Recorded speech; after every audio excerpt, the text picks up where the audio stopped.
শাহরুখ খান, সালমান খান এবং আমির খান বলিউডের এই তিন সুপারস্টারকে একসঙ্গে সিনেমার পর্দায় দেখার স্বপ্ন ভক্তরা লালন করছেন বহু বছর ধরে।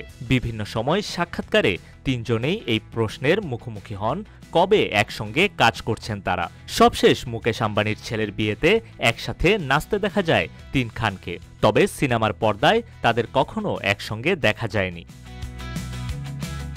সম্প্রতি সোশ্যাল মিডিয়ায় ভাইরাল হওয়া একটি ছবি যেন নতুন করে আগুন জ্বালিয়ে দিল ভক্তদের মনে। ছবিতে দেখা যায় শুটিং সেটে পাশাপাশি দাঁড়িয়ে থাকা তিনটি ভ্যানিটি ভ্যান, প্রতিটির দরজায় আলাদাভাবে লেখা শাহরুখ, সালমান ও আমির খানের নাম। দৃশ্য দেখে জল্পনা, এবার কি সত্যি একসঙ্গে নামছেন তারা? বলিপাড়ায় অনেকেই বলছেন শাহরুখ পুত্র আরিয়ান খানের আসন্ন web series the bats of বলিউডে হয়তো চমক অপেক্ষা করছে।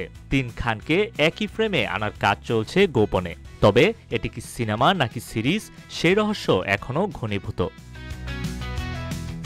অন্যদিকে কেউ কেউ মনে করছেন এটি হয়তো কেবল একটি বিজ্ঞাপনের শুট হতে পারে। গুঞ্জনের আগুন আরও বেড়ে যাওয়ার আগেই ছবিটি সোশ্যাল মিডিয়া থেকে ডিলিট করে দেওয়া হয়, অথচ ভারতীয় গণমাধ্যম ইঙ্গিত দিচ্ছে আরিয়ান খানের হাতেই হয়তো সত্যিই মিলবে তিন খানের কমন স্ক্রিন।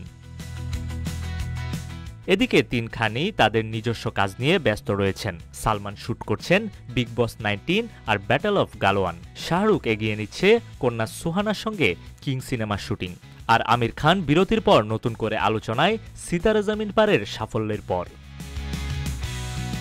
ভাইরাল ভিডিওর ঝলক হয়তো কেবল কাকতালীয়, আবার সেটি হতে পারে বলিউডের ইতিহাস গড়ার ইঙ্গিত। তিন খান একসঙ্গে আসা মানে শুধু সিনেমা নয়, ভক্তদের কল্পনার পূর্ণতা। তবে অফিসিয়াল ঘোষণা না আসা পর্যন্ত প্রশ্নটা থেকে যাচ্ছে, এটি কি নিছক গুঞ্জন নাকি বলিউড সত্যি দেখবে তিন খানের একসঙ্গে পর্দায় ঝলক। তৌহিদুর রহমান, রূপালী বাংলাদেশ।